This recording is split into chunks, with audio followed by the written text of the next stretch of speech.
High school classes के एक और नए वीडियो में आपका स्वागत है। इस वीडियो में हम देखेंगे आदर्श प्रश्न पत्र सेट डी। तो कई सारे क्वेश्चन इसमें इंपॉर्टेंट है जो आपके एग्जाम में देखने को मिलेंगे, इसलिए इन क्वेश्चन को फटाफट देख लीजिए, रिवीजन कर लीजिए। चलिए शुरू करते हैं। पहला प्रश्न है, दाब बढ़ाने पर निम्न में से किसके आयतन में कमी होती है? तो चाहे ठोस हो, चाहे द्रव हो, चाहे गैस हो, तीनों के दाब में कमी होती है। ऑप्शन नंबर डी हमारा सही जवाब हो जाएगा।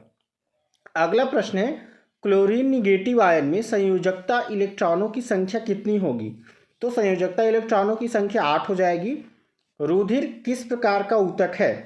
तो रुधिर जो होता है डियर स्टूडेंट, ये संयोजी ऊतक होता है। ऑप्शन नंबर ए पर टिक करना है।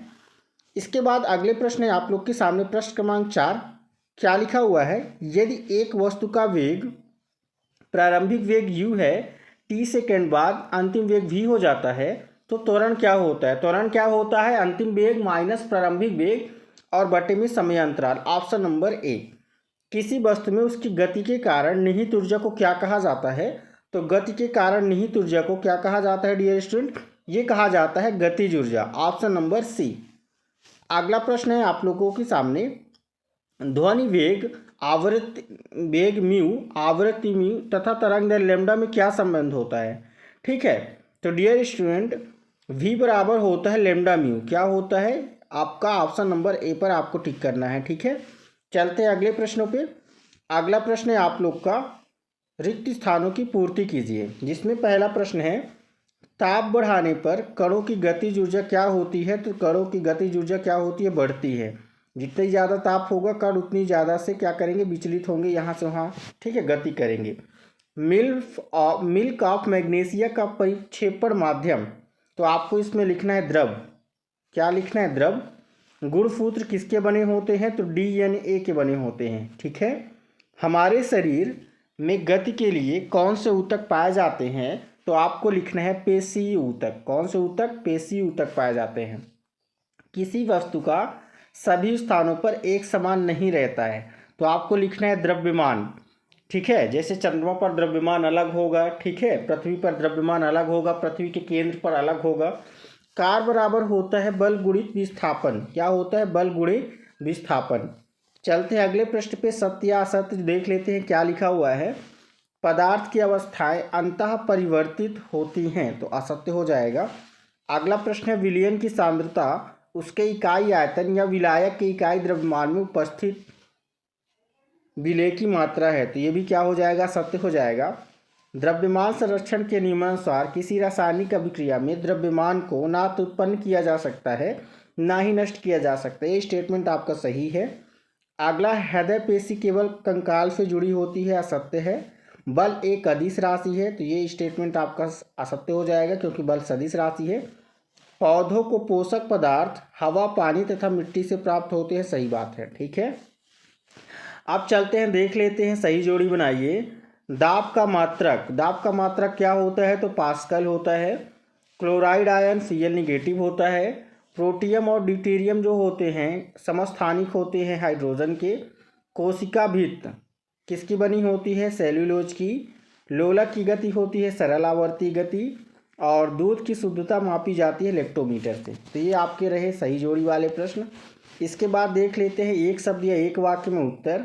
तो पहला प्रश्न आप लोगों के सामने है, मक्खन में परिक्षेपण अवस्था क्या होती है? तो मक्खन में जो परिक्षेपण अवस्था होती है वो होती है द्रव। क्या होती है डियर स्टूडेंट? द्रव होती है। कैल्शियम हाइड्रोक्साइड का रासायनिक सूत्र क्या होता है? तो CaOH का होल ट्वाइस। बोरबरी के अनुसार सबसे बाहरी कोश में इलेक्ट्रॉनों की अधिकतम संख्या कितनी होती है? तो आपको लिखना है 8। कोशिका की ऊर्जा ग्रह किसे कहा जाता है? तो माइटोकॉन्ड्रिया को कहा जाता है। ठीक है, ऊष्मा के यांत्रिक तुल्यांक के मान की खोज किसने की थी? तो आपको इसमें लिखना है जेम्स प्रेस्कॉट जूल। ठीक है, क्या लिखना है? ये आपके सामने आंसर रहा, जेम्स प्रेस्कॉट जूल। ऊष्मा की यांत्रिक तुल्यांक के मान की खोज किसने की? ठीक है, ये तो हो गया। कुक्कुट पालन में किसकी उन्नत नस्लें विकसित की जाती है? तो इसमें आपको लिखना है मुर्गियों की। ठीक है, इसके बाद संगलन की प्रसुप्त ऊष्मा क्या है? 2 नंबर में आपको तैयार करना है। ठीक है, आप यहाँ हमारे वीडियो लेक्चर में जाकर देख लेते हैं, तो इन प्रश्नों को जरूर पढ़ के जाएं। संगलन की प्रसुप्त ऊष्मा क्या है? और गर्म शुष्क दिन में रेगिस्तानी कूलर अधिक ठंडा क्यों करते हैं। इसके बाद डियर स्टूडेंट आपको तैयार करना है मिश्रण और यौगिक में अंतर लिखिए कोई दो, भौतिक परिवर्तन के कोई दो उदाहरण दीजिए। ठीक है। इसके बाद आपको तैयार करना है निलंबन, निलंबन को उदाहरण सहित समझाइए और निलंबन के कोई दो गुणधर्म लिखिए। इसके बाद अगला प्रश्न है आप लोग का समस्थानिक एवं संभारिक में अंतर स्पष्ट कीजिए। ठीक है। इसमें परमाणु संख्या एवं परमाणु द्रव्यमान आपको बताना है।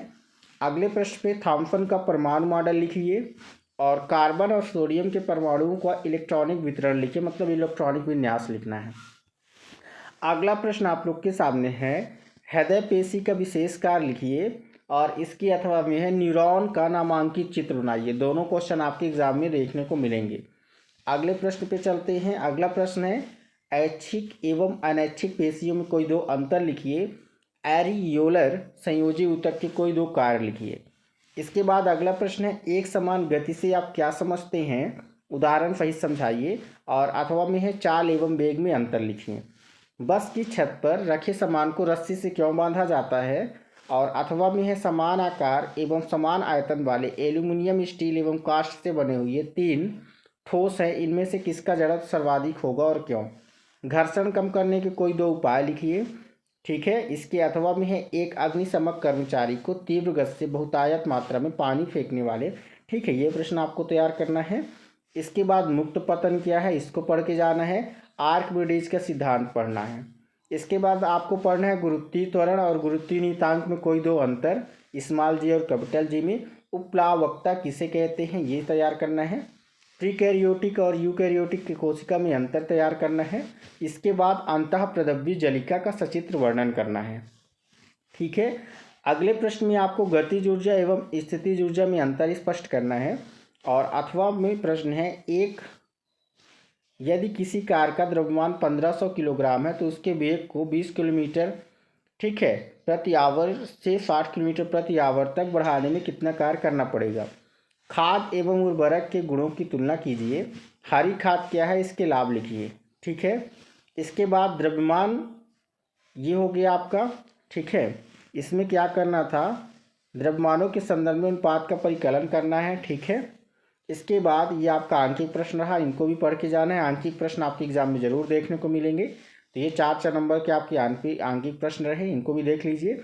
इसके बाद लास्ट चैप्टर से आपके क्वेश्चन है, लास्ट प्रश्न अनुप्रस्थ तथा अनुदैर्घ्य तरंग में अंतर, आवृत्ति तरंग दैर्घ्य तरंग वेग से किसे कहते हैं, समझाइए।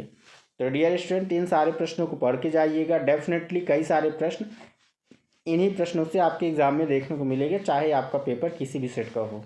मिलते हैं नेक्स्ट वीडियो में, चैनल पर बने रहिएगा। तब तक के लिए जय हिंद, वंदे मातरम।